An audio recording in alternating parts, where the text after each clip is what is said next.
Bom dia, a graça e a paz do Senhor Jesus. Veremos hoje o capítulo de número 16 do Evangelho de Marcos, o último capítulo do Evangelho de Marcos. Marcos tem apenas 16 capítulos. Nesse capítulo veremos, Jesus ressuscitou e ao ressuscitar, ou seja, tornar a viver novamente, ele comissionou eu e você que está me ouvindo para pregarmos o Evangelho. E aí, vamos? É uma ordenança do Senhor, vamos cumpri-la. Estamos vendo o Evangelho de Marcos e este é o segundo livro do Novo Testamento. Já estamos finalizando. Embora a autoria seja de Marcos, os 4 evangelhos eles foram escritos de modo anônimo. O objetivo de Marcos foi apresentar as boas novas de Jesus a um público essencialmente gentil, pela narração do testemunho dos discípulos a respeito dos fatos notáveis sobre a vida, sobre a morte, sobre a ressurreição. A principal notícia é a ressurreição de Cristo. É o evento mais fantástico de toda a Terra, o universo, dimensões, galáxias.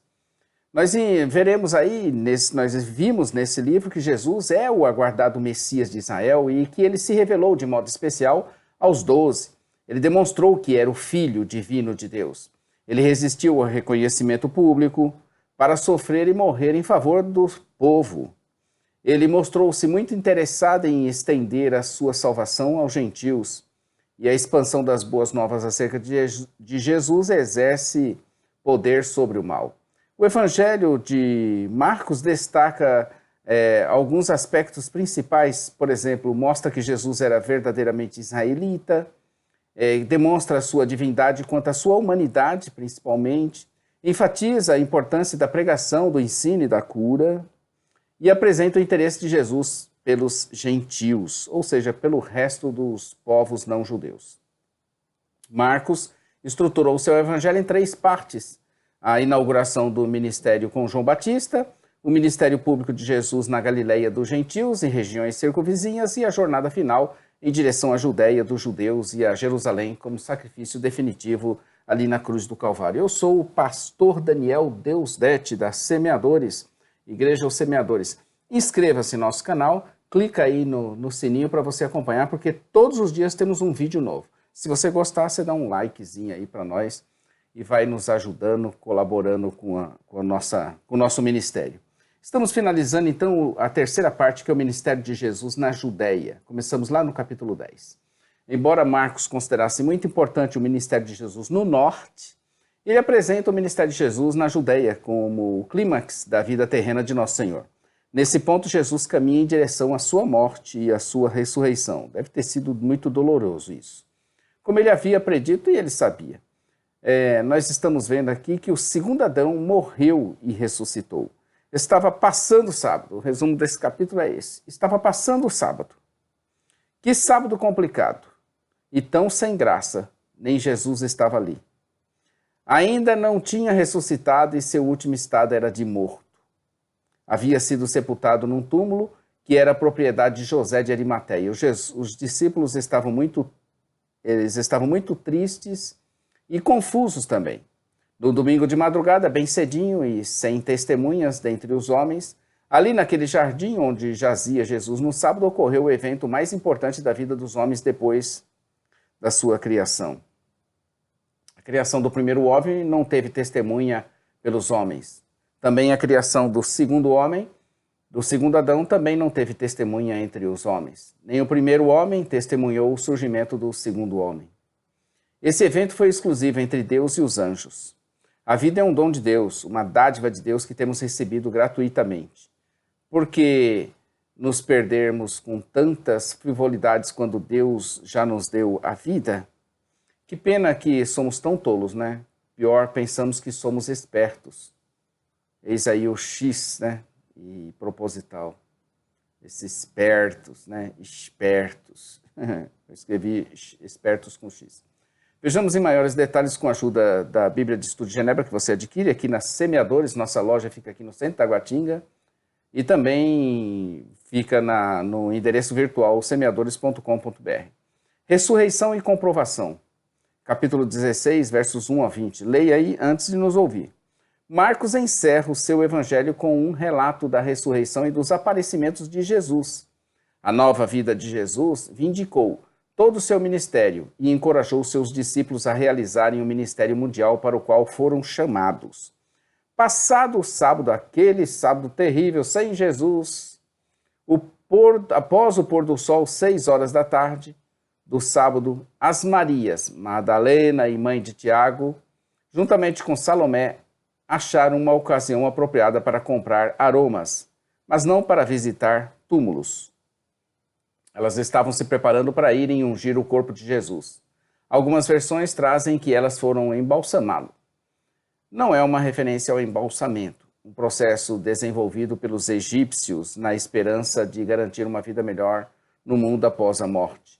Aqui se refere ao ato de ungir com aromas, uma maneira, de demonstrar afeição por aquele que morreu. No entanto, para isso havia um grande desafio à frente delas, que seria a remoção daquela grande pedra que fechava a entrada do túmulo. Tendo visto a pedra muito grande para ser rolada, para fechar o túmulo, elas perceberam que seria muito difícil removê-la. Ainda assim foram ao túmulo, mas foram surpreendidas porque ela já tinha sido removida. Isso já deve ter sido mais na madrugada do domingo, bem cedinho. Elas entraram no túmulo, a pedra tinha sido removida, mais precisamente no vestíbulo da câmara mortuária, no final da qual se encontrava a sepultura onde o corpo de Jesus havia sido colocado. Ao entrarem, se espantaram com um jovem de vestes compridas e brancas. Nenhum jovem comum teria causado tanto espanto e medo nessas mulheres adultas. Assim, o Evangelho de Marcos corrobora com o de Mateus, que especifica que esse jovem era, na verdade, um anjo. O jovem se dirige a elas e logo trata de acalmá-las e informá-las. Primeiro, dizendo para elas não terem medo.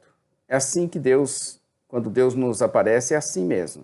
Primeiro, ele conforta nosso coração, não temais, estou convosco. Geralmente as aparições de Deus ou teofanias são assim. Segundo, entrando no assunto que era o objeto delas, ali naquele sepulcro, encontrarem o corpo de Jesus que tinha sido crucificado. Então, o assunto delas, o objetivo delas era esse. Terceiro, informar que ele tinha sido ressuscitado e que, portanto, já não estava mais ali. Quarto, mostrarem a elas onde ele tinha sido posto. E quinto, incumbirem elas de levar a palavra de Deus, da ressurreição de Jesus aos seus discípulos, especialmente a Pedro, que naquele momento era o mais abalado de todos, por causa da sua negação de Jesus por 3 vezes. Em sexto, informarem elas de que o local do encontro seria na Galileia, onde finalmente o veriam como o próprio Senhor já tinha dito antes da sua morte. Se o Evangelho de Marcos alcança o clímax na confissão de Jesus como Filho de Deus, capítulo 15, verso 39, um segundo clímax acontece na declaração da ressurreição de Jesus, confirmando que a pregação sobre a vinda do reino e poder é verdadeira. A Bíblia de Estudo de Genebra, ela recomenda aqui a leitura de um excelente artigo teológico, que nós também recomendamos, que é a ressurreição de Jesus. Está lá em Lucas 24. Nós começaremos a ver Lucas a partir de amanhã. Essas palavras, e a Pedro, verso 7, fazem toda a diferença na história subsequente da redenção e no papel importantíssimo que Pedro desempenharia nela. Essas palavras de Marcos ao final do seu evangelho indicam que a preparação dos 12 por Jesus não tinha sido em vão. Se os versos de 9 a 20 não são originais, então o evangelho de Marcos termina com essa frase. Porque tudo indicava que Jesus tinha fracassado, pois tinha morrido e seus discípulos todos o abandonado. Observe, contudo, que a palavra significa temor reverencial e que essa mesma emoção foi produzida nos discípulos quando viram Jesus transfigurado. Uma espécie de ressurreição antecipada. Porém, o silêncio inicial das mulheres foi uma desobediência. O inteiro teor de 9 a 20 contém palavras que não ocorrem em alguns manuscritos antigos importantes. A ausência dessa passagem, bem como seu estilo e vocabulário diferentes, levantam sérias dúvidas quanto à sua autenticidade. Jesus, tendo ressuscitado no domingo, no primeiro dia da semana, apareceu primeiramente a uma mulher, Maria Madalena. da qual tinha expulsado 7 demônios. E foi ela que, partindo dali, anunciou o fato aos discípulos que tinham estado com ele e que se encontravam tristes e chorando. No entanto, não creram no relato dela. Jesus ainda apareceu, manifestando-se a 2 deles que estavam no caminho de Emaús. Compare com Lucas 24, de 13 a 35. Estes também anunciaram a ressurreição, no entanto, continuavam incrédulos. Finalmente, apareceu depois aos 11 e os repreendeu por causa da incredulidade e da dureza de coração, apesar de 2 testemunhos que Jesus os tinha enviado, Maria Madalena e os 2 a caminhos de Emaús. Foi aqui que Jesus os comissionou a irem por todo o mundo anunciarem o evangelho a toda criatura. Compare com Mateus 28, 19. Marcos 16, 15 diz assim: E disse-lhes: Ide por todo o mundo e pregai o evangelho a toda criatura. Quem crer e for batizado será salvo, quem não crer será condenado. Estes sinais hão de acompanhar aqueles que creem em meu nome. Expelirão demônios, falarão novas línguas, pegarão em serpentes, e se alguma coisa mortífera beberem, não lhes fará mal. Se impuserem as mãos sobre enfermos, eles ficarão curados. Sobre os sinais que Jesus falou que os acompanhariam, todos os acontecimentos profetizados aqui, exceto beber coisa mortífera, estão registrados no Novo Testamento, especificamente no livro de Atos. Depois disso, o Senhor foi recebido no céu e assentou-se à direita de Deus Pai Todo-Poderoso. O assentar-se à direita de Deus era uma posição de autoridade exclusiva que Jesus compartilha com Deus Pai, confirmando a palavra por meio de sinais. Verso 17. Assim, em obediência ao Senhor, saíram eles, pregando a palavra, e com eles ia o Senhor confirmando as suas pregações com aqueles sinais que os seguiram. Marcos 16, 1 diz assim: Passado o sábado, Maria Madalena, Maria, mãe de Tiago e Salomé, compraram aromas para irem embalsamá-lo. Isso é o que elas fizeram. E o versículo final de Marcos, o último versículo, é o versículo de número 20. E eles, tendo partido, pregaram em toda parte, cooperando com eles o Senhor e confirmando a palavra por meio de sinais que o seguiam. E aí, vamos pregar a palavra? Aqui estão os discípulos pregando, indo. É também o nosso ministério: ir, pregar, ensinar, curar. E o Senhor cooperando conosco, ou melhor, com eles, por causa da palavra pregada por meio de sinais que se seguiam. Creio eu em sinais? Sim, creio que o Senhor confirma a sua palavra do jeito que Ele quiser confirmar. É assim que eu creio. Amanhã estaremos aqui com um novo evangelho.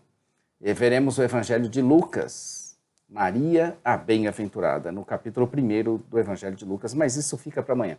Por hoje é só, o convite está feito para você evangelizar. A todos nós crentes, não é pastor que tem que evangelizar, todos nós temos o dever de anunciar o evangelho a todas as criaturas.